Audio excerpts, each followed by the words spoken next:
बच्चों, आज हम लोग स्टार्ट करने जा रहे हैं ख्याति का मूल्यांकन। चैप्टर जो था लेसन नंबर 3, उसके आगे का टॉपिक, जो एक बड़ा थियरी है और 4 मार्क्स में पूछा भी जा सकता है। 10% चांसेस है इसके पूछा भी जा सकता है, तो हमें इसको इग्नोर नहीं करना है। यहाँ पे आपको एक स्क्रीन दिख रहा होगा, admission start back to study. तो इस लॉकडाउन के समय आप लोग बोर हो गए होंगे या कुछ भी अदर एक्टिविटी नहीं कर रहे हैं, तो आप अपने फ्रेंड्स को, अपने क्लासमेट को, किसी को भी ऑनलाइन स्टडी करनी है फ्री ऑफ कॉस्ट, तो हम हमारे यूनिटी एकेडमी के थ्रू हम 4 टीचर, यहाँ पे 4 सर का जो कांटेक्ट दिया है, वो लोग विदाउट एनी कॉस्ट फ्री में पढ़ा रहे हैं। आप लोग कांटेक्ट कीजिए और अपने फ्रेंड्स के थ्रू भी कांटेक्ट करवाइए। हम लोग स्टार्ट करते हैं हमारा टॉपिक ख्याति का मूल्यांकन के आगे का टॉपिक, जो है 4 मार्क्स में पूछा जा सकता है, बड़ा थियरी है और इम्पोर्टेंट भी है। स्टार्ट करते हैं हम लोग। देखो यहाँ पे लिखा है ख्याति के मूल्यांकन को असर करने वाले परिबल। इंग्लिश में कहें तो factor affecting valuation of goodwill, यानी ख्याति को कौन कौन से ऐसे परिबल हैं, घटक हैं जो अफेक्ट कर सकते हैं, इसको असर कर सकते हैं। हम लोग पॉजिटिव चीज़ लेंगे। यहाँ पे जो भी हम लोग पढ़ेंगे अभी टॉपिक में, वो पॉजिटिव लेंगे कि पॉजिटिव इम्पैक्ट क्या पड़ता है गुडविल पे। क्लियर? देखो मैंने हिंट भी दे दिया है कि 4 मार्क्स में पूछा जा सकता है, वो भी सेक्शन डी में, अगर प्रैक्टिकल नहीं आए तो। 90% केसेस में प्रैक्टिकल आता है और 10% चांस है कि थियरी भी आ सकता है। हमें कोई रिस्क नहीं लेना, हम लोग दोनों पढ़ते हैं, दोनों स्टार्ट करेंगे। पहले थियरी। नंबर 1, धंधा का स्वरूप। हिंदी में कहें तो धंधा का स्वरूप, और इंग्लिश में कहें तो नेचर ऑफ बिजनेस। हिंदी में कहें तो जिस धंधे का स्वरूप कार्य अधिक क्षमता वाला हो, यानी अधिक कार्य करने वाला हो, बड़ा बिजनेस हो, तो उसके उत्पादन का कार्य भी अधिक होगा और लाभ भी अधिक होगा, जिससे ख्याति का अस्तित्व बना रहेगा। मैंने क्या कहा कि पहले ही कि हम लोग पॉजिटिव थिंक रखेंगे, गुडविल यानी ख्याति किस तरह से पॉजिटिव यानी इंक्रीज हो और उसका जो एग्जिस्टेंस है यानी अस्तित्व बना रहे, इसी टॉपिक पे डिस्कस करना है। नेगेटिव नहीं लेना है कि कम हो ज़्यादा हो, ओके, सिर्फ और सिर्फ ज़्यादा हो, वो टॉपिक को हमें क्लियर करना है। फिर से एक बार समझ लेते हैं कि जिस धंधे का स्वरूप, जिस बिजनेस का स्वरूप अधिक बड़ा हो, उसका अधिक कार्य क्षमता बड़ा हो, तो उसका जाहिर सा बात है कि उसका उत्पादन भी बड़ा होगा, तो ऑटोमेटिक उसका प्रॉफिट भी ज़्यादा होगा। तो इसी प्रकार से उस ख्याति का अस्तित्व उस कंपनी का बना रहेगा। इंग्लिश मीडियम में भी देख सकते हैं, if the business form size of which business is more capable then its production will be more and profit will also be more, so that good will increase existence. Okay, जो company है, which company है big size of production, their profit also भी increases. हम लोग यहाँ पे देख सकते हैं कि अगर प्रॉफिट इंक्रीज होगा कंपनी का, तो गुडविल भी इंक्रीज होगा और गुडविल एग्जिस्टेंट रहेगा लाइफ टाइम तक, जब तक वो प्रॉफिट अर्निंग करता रहेगा। पहला कॉन्सेप्ट मेरे ख्याल से समझ में आ गया होगा। अब हम लोग स्टार्ट करते हैं दूसरा कॉन्सेप्ट, धंधा का स्थल, धंधा का स्थान। इंग्लिश में गए तो लोकेशन ऑफ बिजनेस। तो यदि धंधा का स्थान वहाँ हो जहाँ पर ग्राहकों की संख्या अधिक हो और लाभ कमाने का अवसर भी अधिक हो, तो ख्याति का अस्तित्व लंबे समय तक बना रह सकता है, रहता है। इस प्रकार धंधा का स्थल ख्याति को प्रभावित करता है।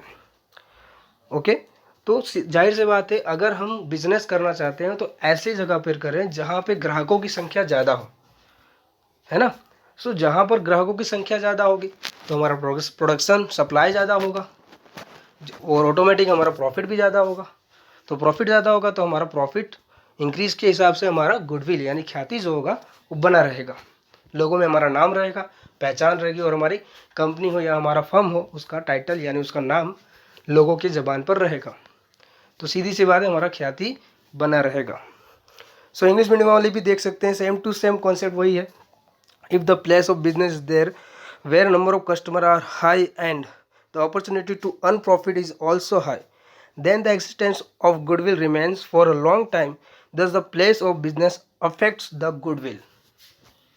Clear? ख्याति के मूल्यांकन को असर करने वाले परिबल में से पहला हमारा कॉन्सेप्ट क्लियर हो गया, धंधा का स्वरूप, नेचर ऑफ बिजनेस। एंड दूसरा जो था धंधा का स्थल, जो भी आपके स्क्रीन के सामने दिख रहा है। मेरे ख्याल से ये भी क्लियर हो गया है अच्छे से। एग्जाम में अगर पूछे तो आप सेम टू सेम ऐसा लिख सकते हो, कोई भी मार्क्स काटने वाला नहीं है। सो थर्ड स्टार्ट करते हैं। धंधा का वर्ष, पीरियड ऑफ बिजनेस, यानी धंधे का वर्ष, धंधे का अवधि, बिजनेस कितने साल तक चलता है।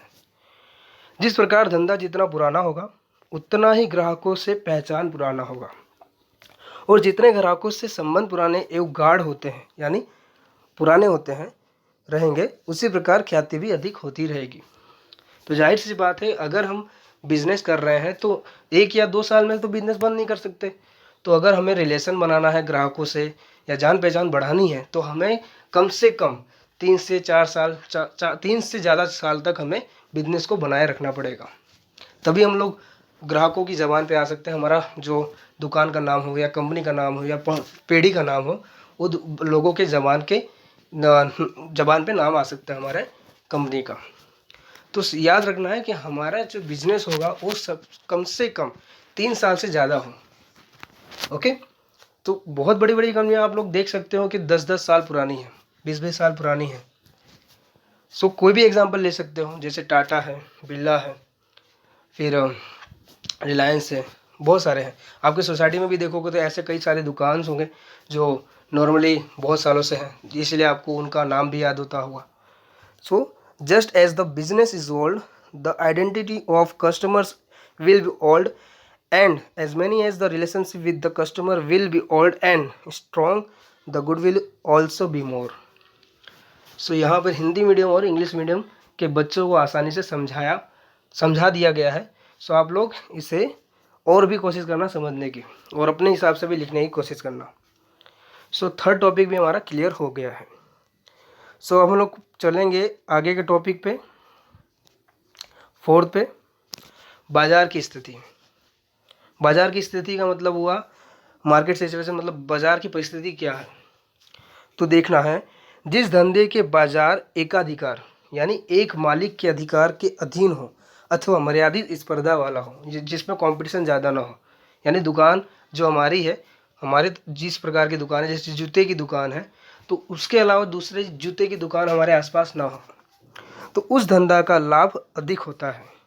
इसलिए ऐसे धंधे में ख्याति का मूल्य भी अधिक रहता है।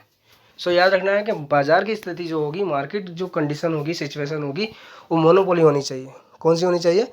मोनोपोली, यानी ownership, proprietor. So the business which has a market monopoly or limited competition, the profit of the business is more, hence the value of fame यानी value of goodwill is higher in such business. तो बाजार की स्थिति से हम क्या समझते हैं? बाजार की स्थिति से हम ये समझते हैं कि अगर हमारे आसपास हमारी दुकान के जैसा कोई भी दुकान ना हो तो सारे के सारे ग्राहक हमारे पास ही आएंगे, हमसे ही खरीदेंगे और हमारा ही सप्लाई होगा, तो हमारा ऑटोमेटिक प्रॉफिट भी बढ़ेगा। तो प्रॉफिट बढ़ेगा तो हमारा क्या होगा? गुडविल, यानी हमारी जो रिस्पेक्ट है, प्रेस्टीज है मार्केट में, दुकानों और लोगों के बीचों में, वो हमारी बनी रहेगी।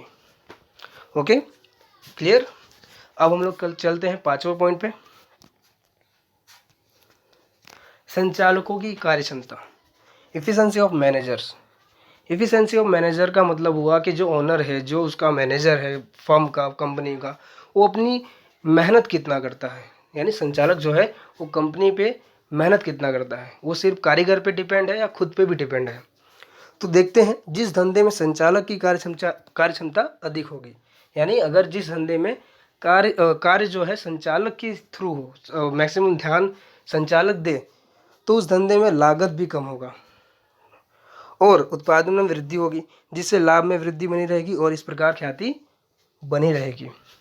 कहने का मतलब हुआ कि अगर हम मालिक हैं, हम अपनी कंपनी के मालिक हैं, तो हम मैनेजर का भी थोड़ा बहुत काम करें और जो कुछ एक्स्ट्रा खर्चा है, जो अदर एक्सपेंसेस है, उसको हम लोग ना करें, तो हमारा जो खर्चा होगा वो क्या होगा?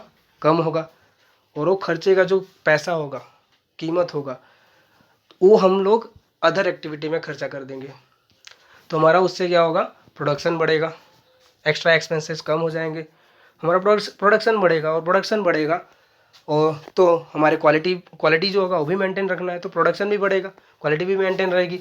सो हमारे कस्टमर भी हमारे वो प्रोडक्शन से, हमारे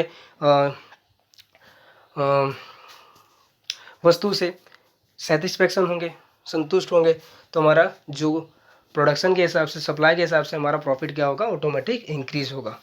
तो प्रॉफिट इंक्रीज होगा तो गुडविल यानी ख्याति बनी रहेगी। क्लियर? ओके ओके, हम लोग आगे देखते हैं। अन्य विशेष लाभ, other special benefits. So other special benefits में हमें ये ध्यान देना है, जिस पीढ़ी के पास विशेष लाभ अर्थात लाइसेंस, पेटेंट या ट्रेडमार्क हो तो उस पीढ़ी का अस्तित्व लंबे समय तक बना रहता है। इस प्रकार ख्याति का अस्तित्व भी बना रहता है। यानी जाहिर सी बात है, अगर हम कोई कंपनी चला रहे हैं या कोई दुकान चला रहे हैं तो हमें उसका करार पत्र, उसका लाइसेंस, जैसे हम लोग सूरत में हैं तो एसएमसी से हमें एक रजिस्टर पत्र बनवाना पड़ता है, तभी हमको मंजूरी मिलती है कि आप दुकान चला सकते हो, है ना। तो उसी तरह से बड़े बड़े फर्म, साझेदारी पेढ़ी हो या कंपनी हो, उनके पास लाइसेंस होना चाहिए, ट्रेडमार्क होना चाहिए, कॉपीराइट होना चाहिए, पेटेंट होना चाहिए। तो उस तरह का जो लाइसेंस होता है, उस तरह का जो अन्य विशेष प्रॉफिट और विशेष लाभ अगर कंपनियां रखती हैं, साझेदार पेढ़ी रखती हैं, तो उन्हें किसी भी गवर्नमेंट का लीगल नोटिस नहीं आ सकता। वो अच्छी तरह से काम करते रहेंगे कंपनियां। तो बिना इंटरफियर किसी के भी बिना इंटरफियर के हम लोग कंपनियां आसानी से काम करती रहेंगी, और हमारा प्रोडक्शन होता रहेगा, सप्लाई होता रहेगा, और हमारा प्रॉफिट भी बढ़ता रहेगा। सो यहाँ पे ये टॉपिक हमारा जो था वो हमारा क्लियर हुआ। टॉपिक क्या था फिर से देख लेते हैं। सबसे पहले हेडिंग में लिखा है ख्याति के मूल्यांकन को असर करने वाले परिबल, factor of affecting valuation of goodwill. Clear? So ये 6 टॉपिक आपको याद रखना है, एग्जाम में आ सकता है 4 मार्क्स का।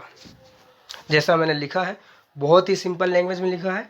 आपको भी अगर लिखना हो सो लिख सकते हो बोर्ड के एग्जामिनेशन सप्लीमेंट्री में, बाकी आपकी मर्ज़ी।